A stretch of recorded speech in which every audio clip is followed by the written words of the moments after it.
Grand Regent Thragg, the brutal ruler of the Viltrum Empire, and King Vegeta, the powerful and prideful king of all Saiyans. These two are pretty much the best of the best when it comes to conquering planets and taking over entire star systems. But today we will be answering the question of which one of the two would win a fight to the death, as I go over feats, power scaling, and pretty much everything else for each character, before pitting them against each other in a battle animation to show how a fight would likely go down between the two. Thragg, like most Viltrumites, was born on planet Viltrum. Although not much is known about his early life, it's pretty safe to assume he was likely a prodigy given the man he would grow up to be. As an adult, he's pretty consistently shown to be the strongest Viltrumite in the series against pretty much everyone he faces. Even Viltrumites that are considered well above average are basically defenseless against him at points, showing that he well exceeds pretty much any feat that any Viltrumite's ever done so far within the franchise. However, where Thragg's story starts to become more clear is when he takes over Viltrum. Thragg's role started after the prior king was assassinated. Although Thragg was not blood related nor an heir, to his knowledge and to most of Viltrum's knowledge, there was no actual heir, as they did look for one, but they never did actually find one. Thragg being the strongest Viltrumite at the time, and most likely showing some leadership during the essentially self-genocide of over half of Viltrum's population by themselves. He just kind of was not really elected, but kind of just mutually agreed upon to take over as the strongest guy, and he shows at least some skill at leadership. And obviously with no leader, an empire is not really anything. Under Thragg's leadership, Viltrum survived some of its darkest days, with already shortened population due to the genocide of the weaker Viltrumites. Viltrum was also later hit by the Scourge virus, which just messed it up even further, and although Thragg was leading a small army of Viltrumites at that point, he and his army are still considered the strongest force in the universe by pretty much everyone in verse.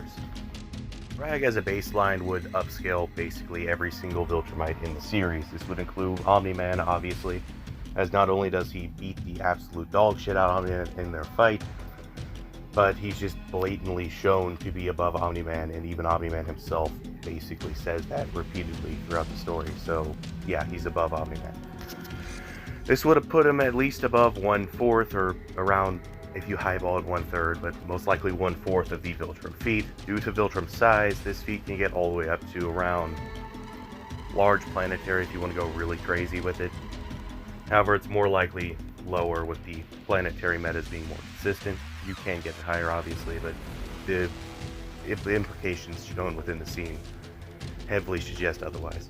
He himself also states that him and a group of other Viltrumites could tear Earth apart, which isn't really that impressive compared to the Viltrum feat, but it's still something worth noting. Even on his lowest end, he's capable of tearing at least some of a planet apart. And due to how much he would upscale the average Viltrumite, it's most likely that by him and a group of Viltrumites, he meant mostly him and the other Viltrumites just kind of helping out a little. Viltrumites are also capable of traveling in between galaxies, although there is some implications that this doesn't really scale to their combat speed.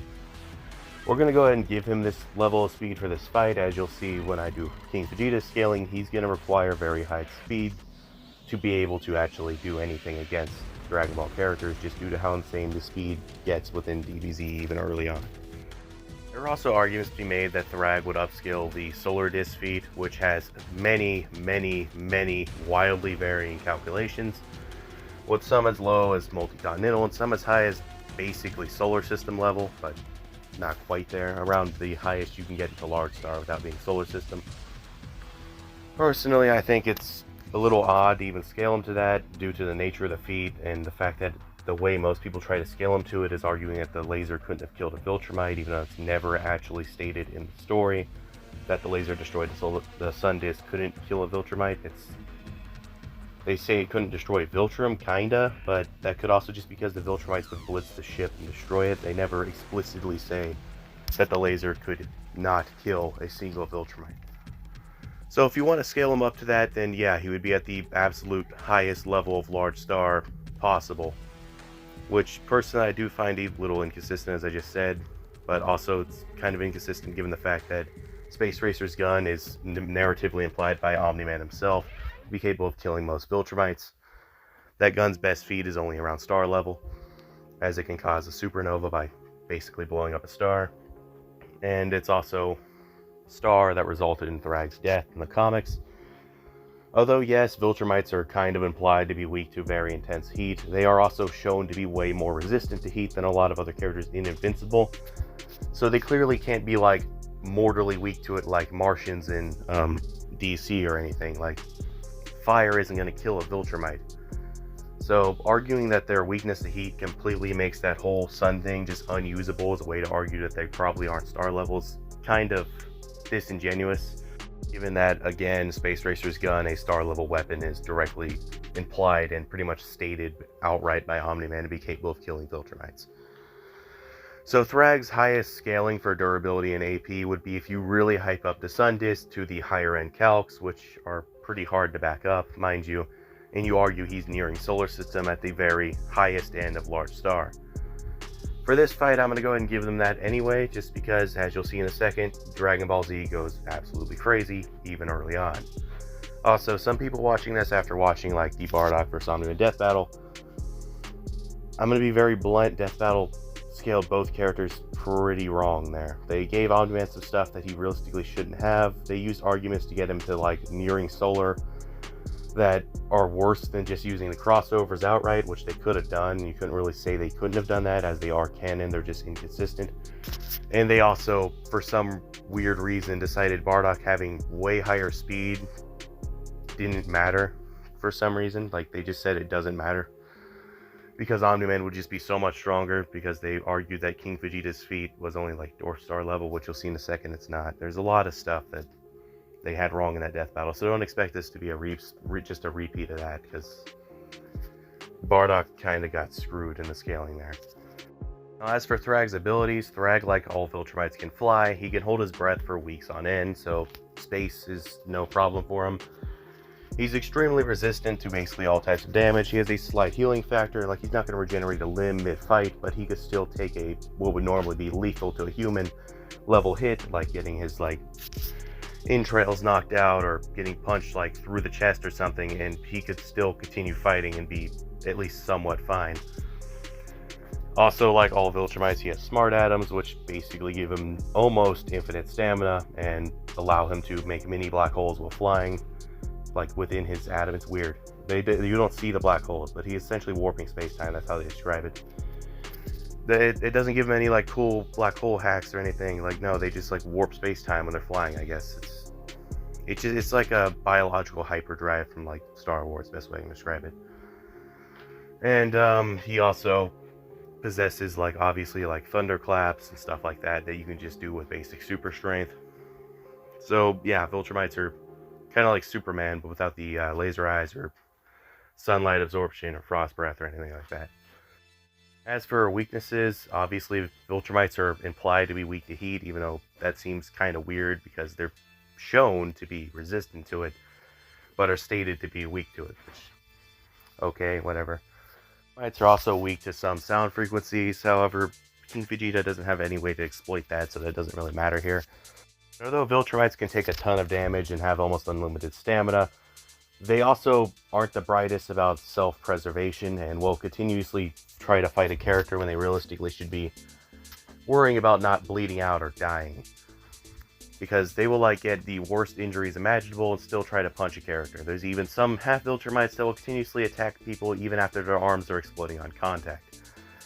So even if Thragg was massively losing a fight and was like unable to even injure a character, he's still gonna probably try to hurt them, even if realistically he should just be flying away.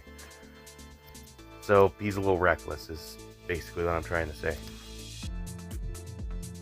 King Vegeta. Well, not much is known about this guy in his early life either. All we really know is that he probably had a very similar one to his son, Prince Vegeta. So a lot of training and a lot of kind of just acting superior to everything and everyone.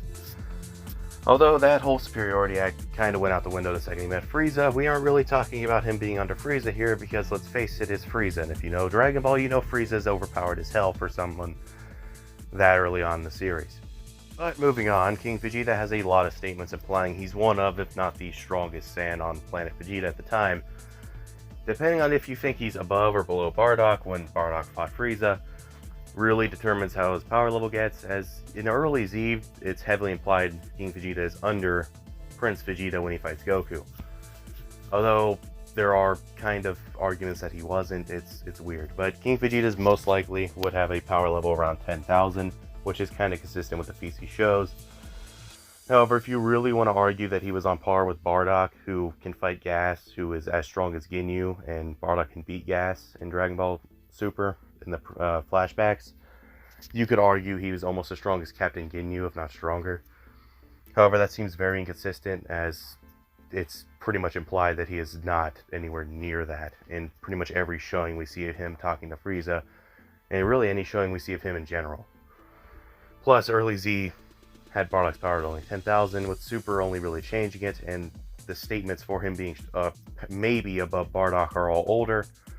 So unless a new statement pops up that implies that he is the strongest Saiyan on planet Vegeta when Frieza attacked, you can't really argue he's above the heavily amped base Bardock we see in Dragon Ball Super. So for this, we were assuming King Vegeta's power level was around 10,000, maybe a little higher, maybe a little lower, but in that same ballpark.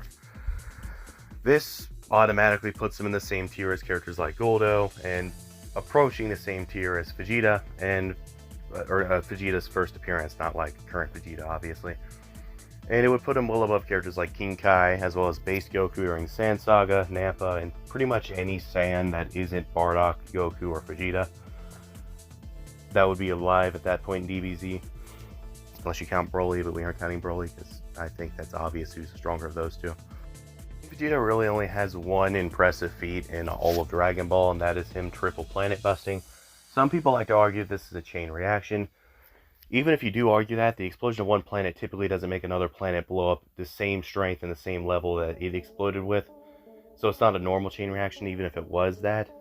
But it would still be the force of that explosion that caused all of that, which would mean it would still scale directly to Vegeta. I know I already hear some Invincible fans saying, doesn't whatever that one guy's name is, Omnipotus, doesn't Omnipotus also do like crazy chain reactions? Yes, but Omnipotus's chain reactions are implied to take a while. They don't happen over like 3 seconds. And it's also not the same force of one thing causing it. It's usually like supernovas and other stuff helping with it. Whereas King Vegeta is just the force of his casual hand swipe doing that. This feat, when scaled accurately, meaning not like Death Battle did it, where they had these planets at like way lower than Earth in size, even though Earth is a small planet, Dragon Ball according to Nappa, Vegeta, and Raditz, and planets like Namek, which are so big when they blow up they eclipse several solar systems, are stated a normal size. When scaled accurately, assuming these planets are around Earth size, which is technically still a low ball, this gets to large star level.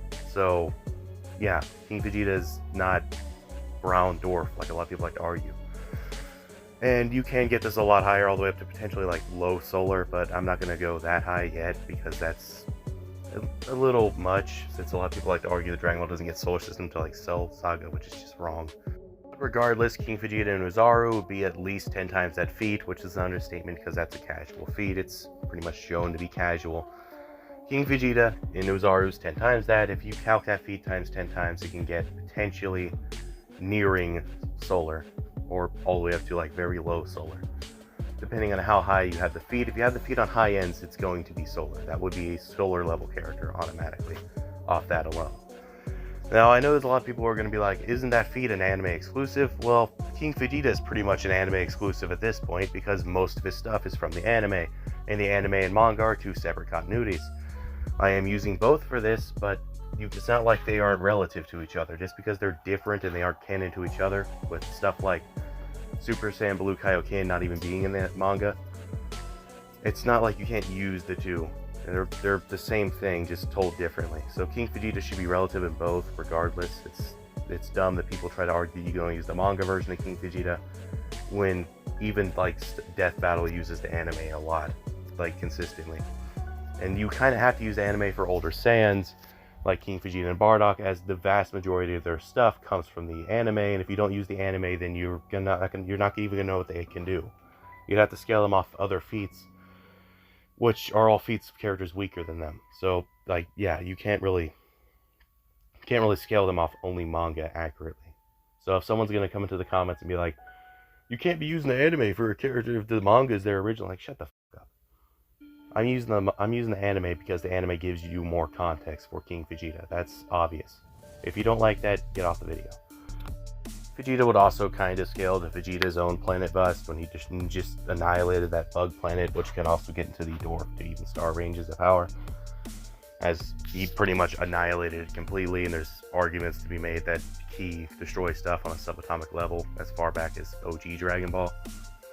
So yeah, King Vegeta is definitely in the large planetary all the way up to star and even like large star categories, even on like a lower end. And with higher ends, you can get him all the way up to solar and base, just due to the casual nature of a lot of his feats. And you could even argue him up to like decently high into solar as in Uzaru. As for speed, King Vegeta is fat. He should have better perception than King Kai. King Kai can perceive Goku's spaceship when it was traveling to Namek. Goku is also likely around power level somewhere between 10,000 and potentially way higher than 10,000, all the way up to like nearing Ginyu Force levels of power, but that's debatable. Whatever it is, Goku can't be like stupidly stronger than King Vegeta there, and even King Kai can perceive the ship, so it's not like he can't perceive that. That ship's speed has been calculated anywhere from trillions of times FTL all the way up to potentially quadrillions of times FTL. For this, we're going with the lower end of trillions, as that's more consistent, in my opinion. However, you can argue it way higher than that.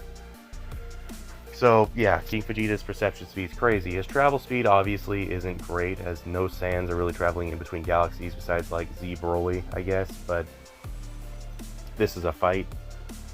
So when it comes to actual movement speed, Thragg should be like decently faster if he's going at full speed, as his travel speed is above King Vegeta's travel speed. However, when it comes to reactions, King Vegeta is way faster than Thragg. Even with higher ends for Thragg, King Vegeta is way faster. So with the stats for both laid out, I'm going to go ahead and also bring up the kind of wink arguments for both. There's a lot of people that want to use crossovers for invincible characters. You can, but they're incredibly inconsistent. The reason for this is they kind of argue that Omni-Man is equal to Supreme, and therefore Thragg would be above Supreme. Supreme's a character who's very casually in the solar system range, and can get all the way up to Universal off some feats. And just given how invincible is as a series, that doesn't seem at all consistent with anything Thragg does. Nothing Thragg does gets anywhere near that level, and nothing Omni-Man does outside that crossover shows anywhere near that level of power. There's also the fact that Omni-Man himself has stated directly that star level weapons can kill him, and Thragg himself dies within a star. So arguing if they are in this solar to all the way up to universal range off a crossover is a little disingenuous in my opinion. You can also argue King Vegeta is all the way up to 4th dimensional and universal all the way up to even higher, potentially even infinite dimensional, off the dead zone. Because the dead zone is stated to be anywhere from a subspace to a hyperspace, all the way up to a superspace. All things that get those various levels of power. Arguing that King Vegeta is like transcending stuff that most comic characters don't even get to is a little crazy, given that the Dead Zone is arguably not even canon to the original anime or manga, obviously. And also the fact that the character who uses the Dead Zone, Garlic Jr., was stated directly to not really know what he was talking about. He was just saying stuff. So though you can argue the Dead Zone gets that level of power, it's the same as the invincible crossovers. It's kind of weird. Also, you could argue Dr. Slump gag feats also scale to King Vegeta. Again, that's kind of inconsistent as it's a crossover, and I don't think King Vegeta should be scaling to like a character who's shown consistently to be able to even go up against Super Saiyan Blue Goku and newer stuff.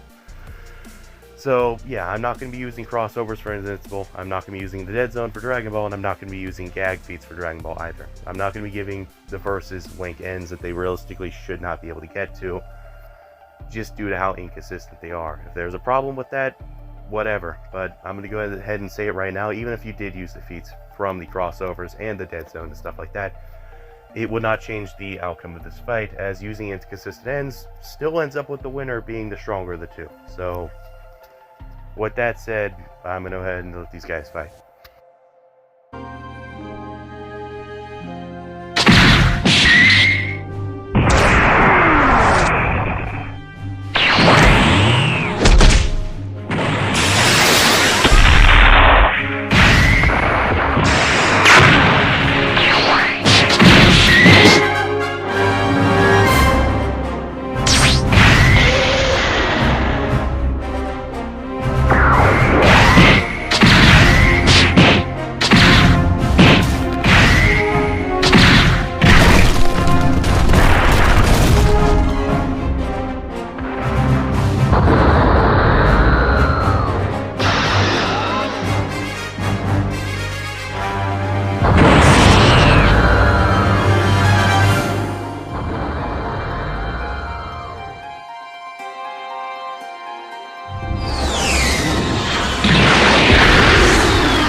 And there you go. Now, why did King Vegeta win? If you were paying attention, it probably was at least somewhat obvious going into it why King Vegeta was going to win, but I'll go ahead and break it down.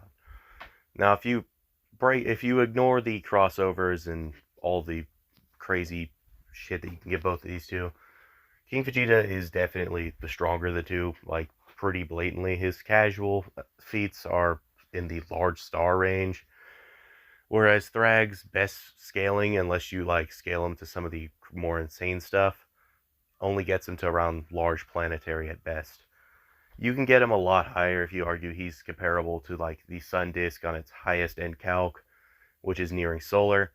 But then again, that would still be a high end for him, whereas King Vegeta's at that pretty casually, and you can get him significantly higher in Ozaru, which he really doesn't even need for this fight, which is why he didn't use it. Now, there was my prior battle where I had Raditz use Ozaru against Zod when he also wouldn't need Ozaru for that fight. That was really just because I wanted to put an Ozaru in that fight. I didn't need it. King Vegeta just really does not need it at all. The power gap between these two is insane.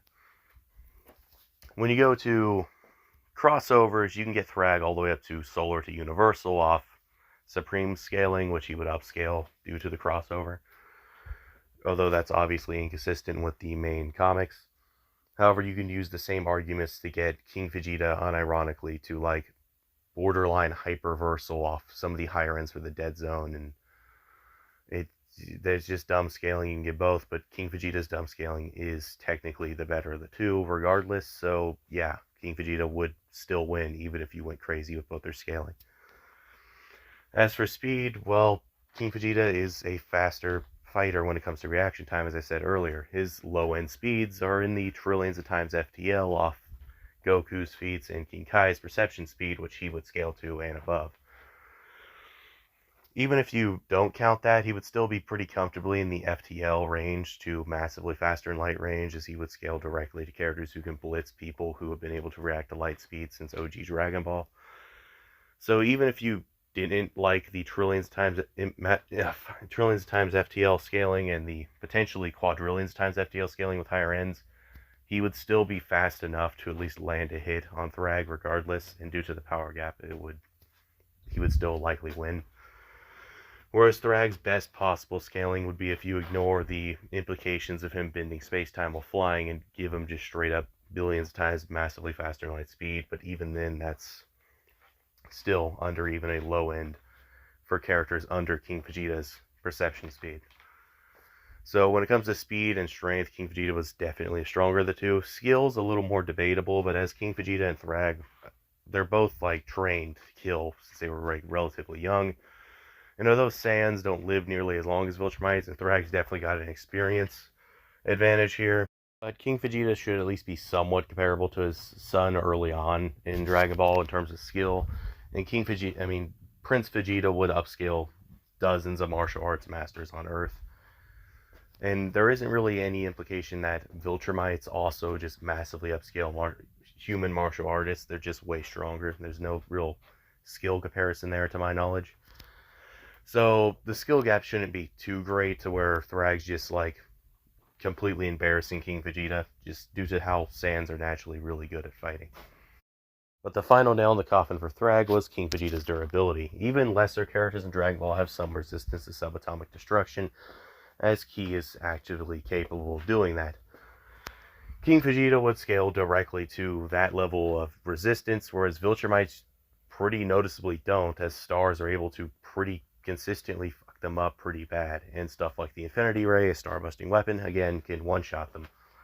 King Vegeta would also have resistance to intense temperatures hotter than the sun, as most Ki attacks are at least comparable, and just due to how much stronger he is than Starbusters at this point, he should be able to take on temperatures far greater than a star and be somewhat fine, whereas Thragg, as we saw, cannot. Saiyans are also typically able to take hits from opponents stronger than themselves, and as Thragg is actively weaker than Vegeta, it's pretty clear that isn't really happening. Whereas Viltrumites are shown consistently, well, half Viltrumites are shown consistently to actively take damage, if not outright break parts of their body and even splat on opponents far stronger than them, meaning there was a chance that Thragg would just splat against King Vegeta in an actual fight, with his bones basically turning to powder every punch he threw. And the second King Vegeta took this seriously, it was over for Thragg. He had no way to counter King Vegeta's reaction speed. Even if he did try to trick him, it wouldn't work. Even if he tried to fly away, King Vegeta could just snipe him. And even if Thragg did somehow manage to get a decent hit on King Vegeta, he wasn't going to land another. Whereas all King Vegeta had to do was essentially just ragdoll him. In a physical fight, he would be physically superior, as his ki attacks scale directly to his physicals. In a ranged fight, he would obviously have an advantage due to him actually having ranged options, whereas Thragg simply doesn't, other than throwing stuff and maybe a shockwave or something. That doesn't really do well against something like King Vegeta's Orga Blaster or potentially a Gallic Gun, which would pretty much one-shot Thragg. Not to mention that King Vegeta can enhance his power level even higher with attacks like the Gallic Gun, which actually boost his AP far beyond his normal physicals and ki attacks, as that's how stuff like Gallic Gun and Kamehameha work. Thragg would have absolutely no way of dodging these either, as they would be as fast, if not faster, than King Vegeta, who's already basically able to blitz Thragg casually. In short, Thragg had virtually no shot at winning this. With any line of scaling, he's simply not strong enough. As when you scale both these characters fairly, giving them both whatever ends you're going to give them, be them low ends, mid ends, high ends, or wank ends with the crossovers, gag feats, and dead zone stuff, King Vegeta just wins. The only way Thragg would win is if you give Thragg crossovers, and then you don't give King Vegeta stuff like the Dead Zone or Dr. Slump, which would be kind of biased.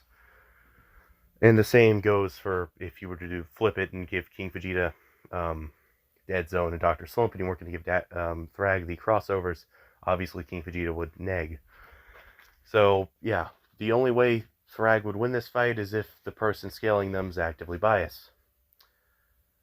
Which really makes you think about another fight that happened not too long ago on a certain other channel involving a Sand versus a Viltrumite that was kind of let's just say there was kind of some selective reasoning in that those breakdowns of what the characters could do. But ignoring that, yeah, the winner is King Vegeta.